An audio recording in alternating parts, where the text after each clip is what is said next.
affordable or not, there is another question mark. So with all these things, what I wanted to impress everybody, originally around 10 years back or maximum 15 years back, solar power 15 rupees, 16 rupees unit, prohibitive cost. Then nobody used to talk about it.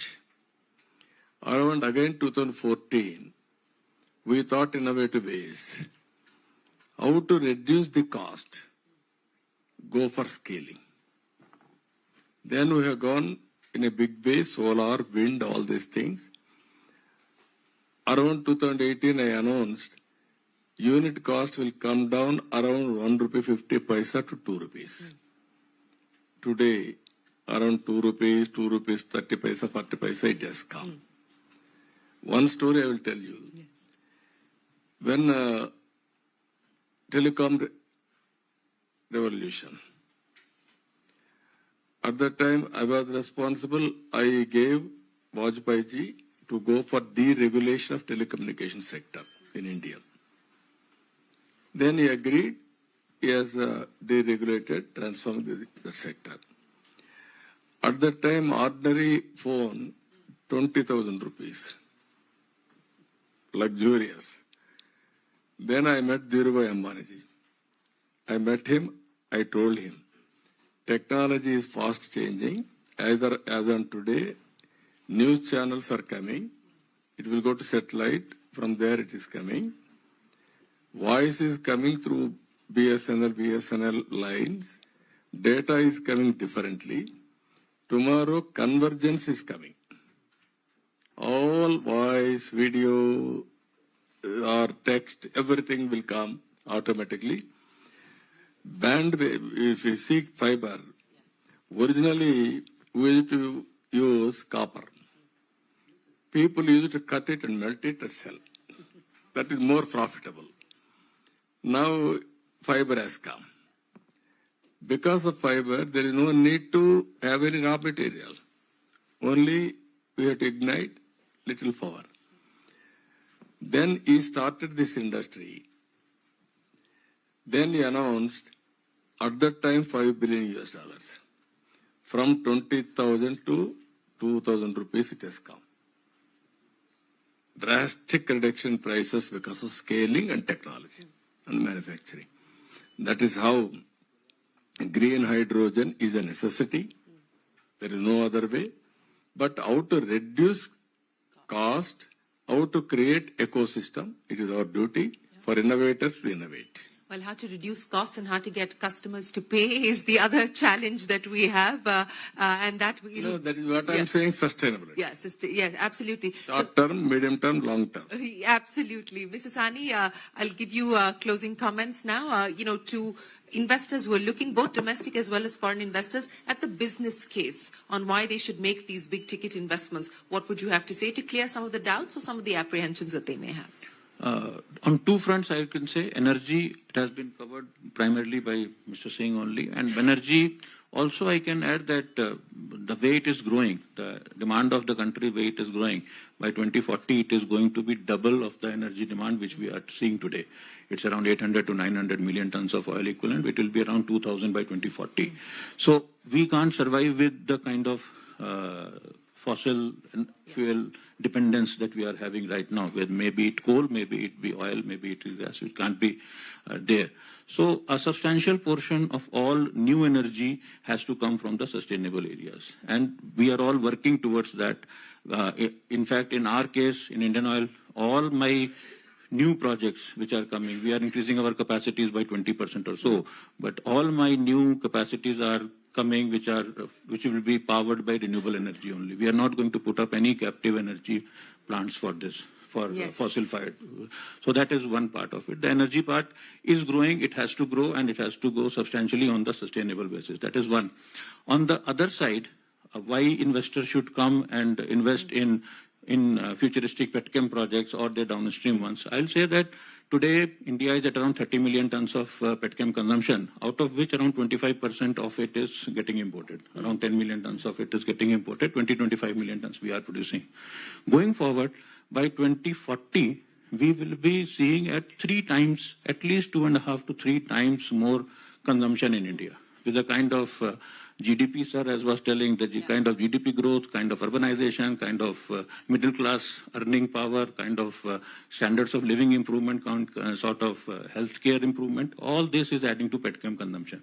So it is going up to 70 to 80 million tons by 2040. So if we are not putting up capacities here, we will be, you can imagine how much dependence it will be there on the imported petchem. And then we will be like paying for it. So this is imperative.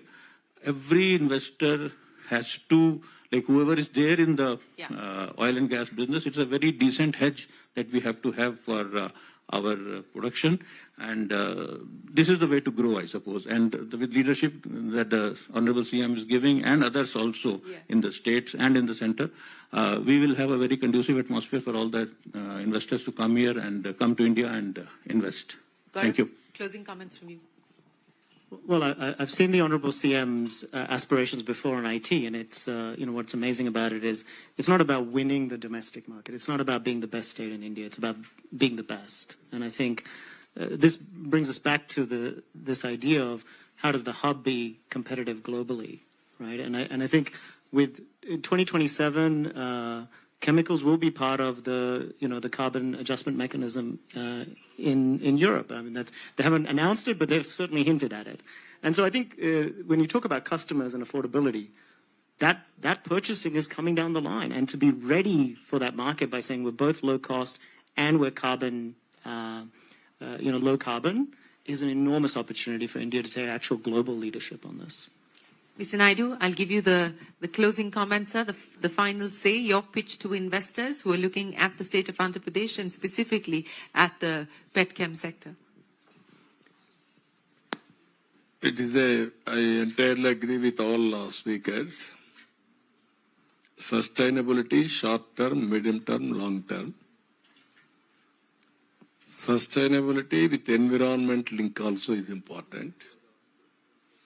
Petrochemical, being a petrochemical man, IOC, is using green energy.